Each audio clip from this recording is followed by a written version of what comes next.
After my mother died, my father brought his mistress and his secret daughter into our home, kicked me out of the house, stole my mother's company from me, and handed it all over to his secret daughter. My name is Tracy, I'm 26 years old and I was my mother's daughter in every way that mattered. My mother was the heart of our family, the one who held everything together, who loved fiercely, who sacrificed quietly so we could have a better life. My father, Henry, well, he was a man of charm and words, but the truth was he never appreciated her the way he should have. When she was alive, he often ignored her efforts, dismissed her opinions, and sometimes took her love for granted. But despite all that, she loved him and she loved me, and she never let his flaws dim the life we shared. When she died, it was like the world itself had stopped. My father cried, of course, in his own way, restrained and almost distant. But even in his grief, there was a coldness I couldn't ignore. It was as if her death left him more free than broken. And then I inherited everything she had built. The house where I grew up, every corner filled with memories of her laughter and lessons, and the company she had poured her soul into, her pride, her legacy. She left it all in my name, trusting me to carry on what she had started. I thought that with her gone, I would feel only sorrow, that mourning would be my only battle. But as I stood there holding her letters, her notes, the keys to her empire, I realized that grief wasn't the only thing waiting for me. There was a storm on the horizon, one I hadn't seen coming, one that would turn my life upside down, and the man who was supposed to protect me, my father, was at the center of it. Not long after my mother's funeral, the house that had once been my sanctuary turned into a place of betrayal. My father, Henry, the man I had trusted to protect me, showed me a side of him I never knew existed. While my mother was alive, he had been cheating on her, carrying on a secret life with a woman named Lucy. And now, after my mother was gone, he brought Lucy into our home along with her daughter, Alex. A girl I had never known, but who was also my father's child, a hidden daughter he had kept from the world, from my mother and from me. The pain wasn't just in their arrival. It was in my father's words, the way he looked at me with cold dismissal. He told me I wasn't capable, that I was too sensitive, too weak to run the company, too emotional to handle the house my mother had left me. He said my grief was holding me back, that perhaps the life my mother had left me wasn't meant for me after all. He laughed when I protested, mocked my loyalty to my mother, and called me selfish for wanting what was rightfully mine. Lucy and Alex moved in as if they had always belonged. Alex, my father's secret daughter, smiled and laughed in the rooms I had grown up in, decorating spaces that held my mother's memories, taking over the life that had always been mine. And my father, he stood there letting it happen, even encouraging it, showing me that his love for my mother's memory and for me was nothing compared to his desire for his new family. In that moment, I understood that the real fight was only beginning. Not just for my mother's house, not just for her company, but for my own life, my dignity, and the legacy that my father and his mistress thought they could steal from me. And the worst part was realizing that the man who was supposed to protect me had become my greatest enemy. The days that followed were unbearable. My father, Henry, no longer even tried to hide his contempt. Every word he spoke cut deeper than grief itself. He called me a burden, said I was ungrateful for the life my mother had left me, and told me I would never be enough. Not strong enough, not clever enough, not deserving enough to hold on to anything that belonged to my mother. Lucy, his mistress, took every opportunity to humiliate me. She mocked my clothes, my choices, my very presence in the house, smiling sweetly in front of my father as if I were invisible. Every time I tried to assert my right to the company, she laughed, told me I didn't know how business worked, and whispered to my father that I was weak and childish. And Alex acted like she owned everything. She wandered into my mother's rooms without permission, sat at the desk that had been mine, and laughed in my face when I asked her to leave. She reminded me constantly that she was also Henry's daughter, that she had just as much claim to my mother's house and company as I did, though she had never been a part of our family until now. Every glance, every smirk, every word from them felt like betrayal twisting in my chest. They worked together like a pack, turning the home I loved into a battlefield. My father sided with them at every turn, dismissing my protests, ignoring my tears, and treating me as if I were the enemy. Lucy whispered lies about me to Henry. Alex followed his every instruction to undermine me, and I was left powerless, watching my mother's legacy slip through my fingers. I was trapped in my own home, a stranger in the place I had grown up, forced to endure their cruelty, their mockery, their constant reminders that I had no power here anymore. And yet, through all of it, a fire began to burn inside me. A determination that they would not win, that I would reclaim what was rightfully mine no matter what it took.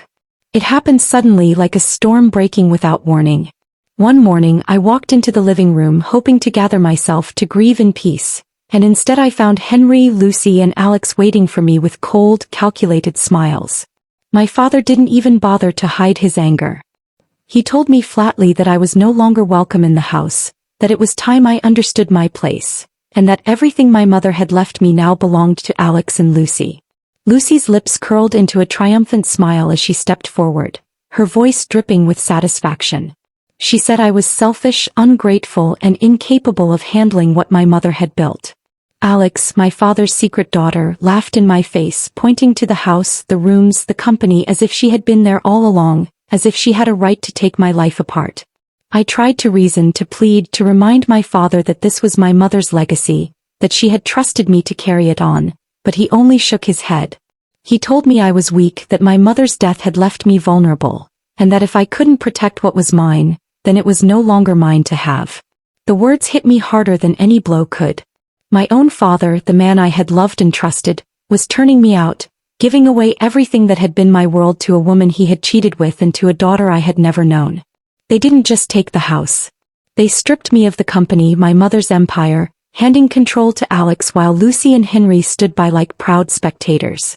Every employee I had grown up with, every desk and office that I had considered mine was now theirs. I was left standing outside in the pouring rain of betrayal and humiliation, my heart pounding with grief and rage, realizing that the life I had known was gone, stolen by the people I should have been able to trust the most. But even as I walked away, shoulders aching, tears burning my eyes, a fire ignited inside me. They thought they had broken me, thought they had taken everything. They didn't know that this was only the beginning, that I was just getting started, and that one day I would make them pay for the life they had tried to steal. After that day I disappeared from their sight, but I didn't disappear from my mother's legacy. I spent nights going over every detail of the company she had built, every contract, every ledger, every small secret she had tucked away to protect it. I remembered her advice, her warnings about people who would try to take what wasn't theirs, and I swore I wouldn't let them win. I started small. I contacted a few trusted former employees who had always respected my mother, people who knew me, who knew the truth of how Henry, Lucy and Alex had taken over the company. I asked questions, listened carefully, and began gathering information about how they were running things. The mistakes they were making, the lies they were spreading, the corners they were cutting. Every careless word, every underhanded deal they made was a crack I could exploit. At the same time I rebuilt my own strength. I studied the company from the outside, learning every detail I could, while they thought I had vanished forever. I reminded myself that anger alone wasn't enough. I needed strategy, patience and precision. I needed to be smarter, faster and stronger than all of them combined. But the hardest part wasn't the work. It was knowing how much I had been hurt, how deeply I had been betrayed. Henry, my own father, had sided with his mistress and his secret daughter, and every day that I planned my next move, I felt the weight of that betrayal pushing me forward. Lucy and Alex had humiliated me, stolen my home and claimed my mother's company as their own, but they had underestimated one thing. I was Tracy. I was the daughter of the woman who had built everything from nothing, and I was not finished. I didn't know yet exactly how I would take everything back, but I knew this. They had awakened a fire in me that nothing could extinguish, and I would not rest until what was mine was returned, and they were made to face the consequences of what they had done. I knew I couldn't storm back in and demand what was mine. Henry, Lucy and Alex would be ready for that. I needed a plan, one that would hit them where it hurt and reveal their greed and lies for everyone to see. So I started quietly, reaching out to the clients my mother had trusted for years, the suppliers who had worked with her from the very beginning. I reminded them who I was, told them the truth about how the company had been taken from me, and slowly, carefully, I rebuilt the network my mother had created. I watched from the shadows as Henry bragged to Lucy about how easy it had been to take over, how Alex was running the company in his eyes. But they didn't see me, not really. They didn't know I was learning every detail of their operations, every weakness, every secret they thought was safe. Every careless decision they made, every lie they spread about me, I recorded it, I noted it, and I waited for the perfect moment. It wasn't just about business. It was personal. Every time Alex flaunted her power in the office, every time Lucy whispered to my father about how incompetent I supposedly was, it fueled my fire. I remembered all the nights I had cried alone, all the insults Henry had thrown at me, all the times they had made me feel worthless in the place that should have been my home. And I swore to myself that they would regret every second of it. So I stayed quiet, patient, and meticulous. I rebuilt my mother's allies, regained the loyalty of those who had been forced to follow Henry's orders, and began planting the seeds that would make my return unstoppable. They thought I was broken, that I had nothing left. But they had underestimated one thing. I was not just Tracy, the daughter of my mother. I was Tracy, the one who would rise from their betrayal, the one who would reclaim everything they had stolen, and the one they would never see coming. I knew the first strike had to be clean, and it had to be public. Quiet revenge in secret wouldn't undo what they'd done. It would only whisper back to them. So I picked the brightest stage I could find. A client meeting everyone at the company would take seriously. A meeting Henry and Alex had no way of canceling without looking guilty. I walked into that boardroom like a ghost from my old life, papers in a neat folder, a calm I had earned the hard way. I introduced myself not as a desperate daughter but as the rightful heir to my mother's work. The woman who had held this company together. I asked for 5 minutes. They looked amused. They thought I wanted to beg. They were wrong. First, I laid out the ledger my mother had kept, rows of handwritten notes she had hidden in an old planner and scanned for me before she died. The handwriting matched contracts, dates, payments. I showed how payments were rerouted to shell accounts Lucy had quietly set up, how consulting fees ballooned the month after my mother's funeral, how invoices were signed with a forgery that almost anyone would miss except someone who had read those signatures for years. I had charts, I had copies, I had the quiet testimony of a terrified accountant who had been paid off and then came to me because she still loved my mother more than she feared Henry. She came forward, hands shaking, and signed a sworn statement. Then I played a recording. It wasn't cinematic or contrived, just a phone call Lucy had made where she laughed about moving things around, and said, "Don't worry, Henry's taken care of the rest," and Alex's voice in the background, bragging about how easy it had been to step into place. They heard their own voices in a calm, unblinking playback, and the color drained from Henry's face. For the first time since my mother's funeral, he stumbled. I didn't stop there. I had reached out to 3 of our biggest suppliers the night before and reminded them of the contracts they had with my mother.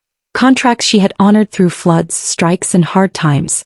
I read aloud from emails my mother had sent, wounds turned into proof, where she explicitly named me as the successor and warned of a contingency plan if anyone tried to exploit her death. Those emails were time-stamped, sent years ago. The clients looked at each other. Loyalty, once a currency in this room, shifted like sand. Alex tried to stand, tried to shout, to cut me off with that shrill arrogance that had always made me want to scream, but the room was quiet. Lucy's mask slipped into anger and then into the smaller thing it really was. Fear. Henry tried to bargain, to murmur about family arrangements, but the people in that room weren't family. They were partners and suppliers and board members who understood money, contracts, and reputation. They smelled something rotten and they wanted none of it. One by one, the clients announced they would suspend new orders until the company clarified its leadership and finances. A major supplier quietly told Alex that the credit line would be frozen pending an external audit. The whispers I'd seated with former employees curled through the room like smoke. Stories about backdated invoices, sudden layoffs disguised as restructuring, an HR file showing Alex had never dealt with operations like this before. The board called for an emergency investigation on the spot. The shareholders, afraid and pragmatic, demanded answers. By the end of that day, what I had started as a single careful strike became a cascade. Henry tried to lock me out of the office, but a loyal receptionist, the same woman who'd kept my mother's coffee warm during late nights, slipped me a key and a quiet, "She would be proud of you." The company's email server spat out the first wave of flagged transactions. The accountant who had sworn her statement was escorted to the investigator. Alex's confident smile broke into something smaller, rawer. I didn't gloat. I didn't need to. The evidence did the work.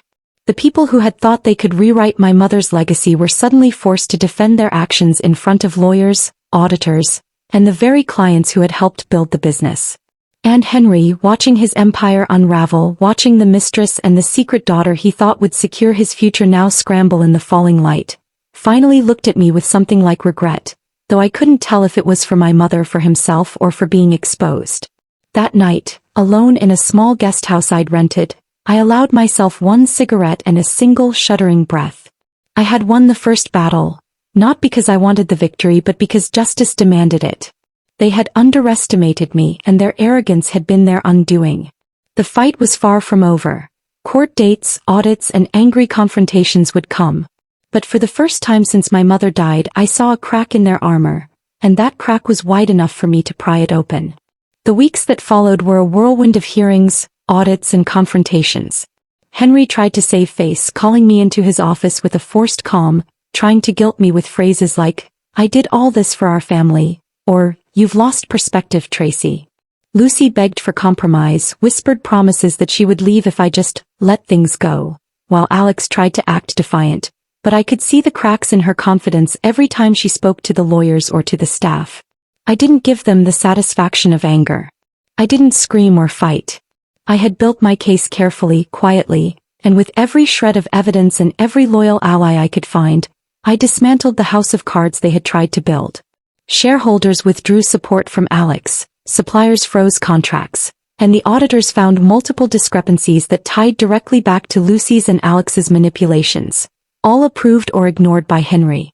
One afternoon I walked back into the office, the house that had once been mine, not as a beggar, not as a victim, but as the rightful heir. The receptionist smiled, the accountant nodded, the board members shook my hand. Henry slumped in his chair, defeated and pale. Lucy and Alex avoided my gaze, and for the first time I felt a rush of vindication. Every insult, every humiliation, every betrayal they had hurled at me, it had fueled me, but it did not define me. I took back my mother's company, restored the house to its rightful ownership, and fired anyone complicit in the betrayal. I didn't humiliate them publicly. I didn't revel in revenge. I let the truth, the law, and the loyalty of those who loved my mother do it for me. And when Henry came to me one last time trying to manipulate, trying to bargain, I looked at him calmly and said what I had been thinking for months. You chose them over me. That was your choice. I am taking back what is mine and I am moving forward. Lucy and Alex eventually left, forced to find their own paths, their power stripped. Henry remained, but the man I had once called my father was gone, replaced by a shadow who would never again command my respect. Standing in the house that had always belonged to me, surrounded by the company that bore my mother's name, I finally felt peace. Not because I had defeated them, but because I had stayed true to myself and in doing so, honored the woman who had given me everything. My mother's legacy was safe and I, Tracy, had reclaimed my life stronger, wiser, and unbroken. And for the first time since her death I smiled, not with relief but with power, knowing that no one, not even my own father, could ever take me or what I deserved again. Grief can reveal hidden truths. Life's toughest moments often show who people really are. Some will support you, others will exploit your vulnerability. Strength comes from adversity. True power is built when you rise from betrayal and hardship rather than letting it destroy you. Justice is more powerful than revenge. Using truth, evidence, and persistence is more effective than letting emotion dictate actions. Self-respect is non-negotiable. Even when loved ones fail you, maintaining integrity and staying true to yourself is more important than seeking approval from betrayers. Thanks for watching. Don't forget to like, share, comment, and subscribe for more powerful stories.